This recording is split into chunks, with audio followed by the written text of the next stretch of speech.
যানজট নিরসন ও পথচারীদের নিরাপদ চলাচল নিশ্চিত করতে প্রথম রমজানেই বড় ধরনের উচ্ছেদ অভিযান চালিয়েছে যশোর পৌরসভা।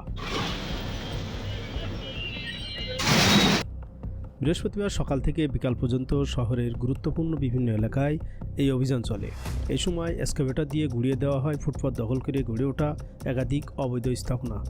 বিস্তারিত জানাচ্ছেন ওবায়দুল হোসাইন আল সামি। যানজটমুক্ত শহর গড়তে বৃহস্পতিবার সকাল থেকেই মাঠে নামে যশোর পৌরসভা। প্রথম রমজানের দিনেই শহরের দোয়াটনা, এইচএম রোড, মুজিব সড়ক, চৌরাস্তা এবং বড়বাজার এলাকার মতো গুরুত্বপূর্ণ বাণিজ্যিক কেন্দ্রগুলোতে এই উচ্ছেদ অভিযান চালানো হয়। 1 ঘন্টা বিরতি দিয়ে সকাল থেকে বিকাল 5টা পর্যন্ত টানা চলে এই কার্যক্রম। পৌরসভা প্রধান নির্বাহী কর্মকর্তা সৈয়দ মুরাদ আলীর নেতৃত্বে পরিচালিত এই অভিযানে মুজিব সড়ক ও দোয়াটনা সহ অন্যান্য এলাকার ফুটপাতে গড়ে ওঠা দোকানপাট সম্পূর্ণ অপসারণ করা হয়। অনেক ব্যবসায়ীকে নিজ উদ্যোগে মালামাল সরিয়ে নেওয়ার সুযোগ দেওয়া হলেও স্থাপনার অবৈধ বর্ধিত অংশগুলো এক্সকাভেটর দিয়ে সরাসরি গুঁড়িয়ে দেয় কর্তৃপক্ষ।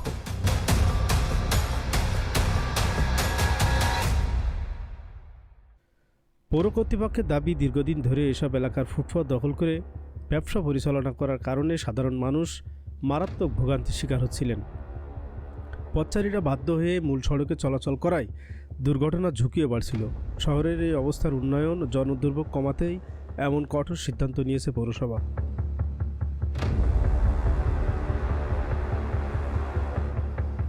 অভিযান চলাকালে সাংবাদিকরা পৌরসভার প্রধান নির্বাহী কর্মকর্তা সৈয়দ মুরাদ আলীর সাথে কথা বলতে চাইলে তিনি বিষয়টি এড়িয়ে যান।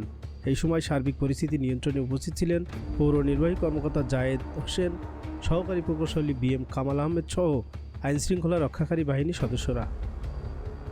ফুটপাত দখলমুক্ত হওয়ায় জনমনে স্বস্তি ফিরলেও সাধারণ মানুষের প্রত্যাশা, এই উচ্ছেদ যেন কেবল সাময়িক লোক দেখানো না হয়, ফুটপাতগুলো যেন স্থায়ীভাবে পথচারীর জন্য উন্মুক্ত থাকে, সেটাই এখন দেখার বিষয়। রিয়াজুল ইসলাম, নিউজ ডেস্ক, খবরাখবর.com।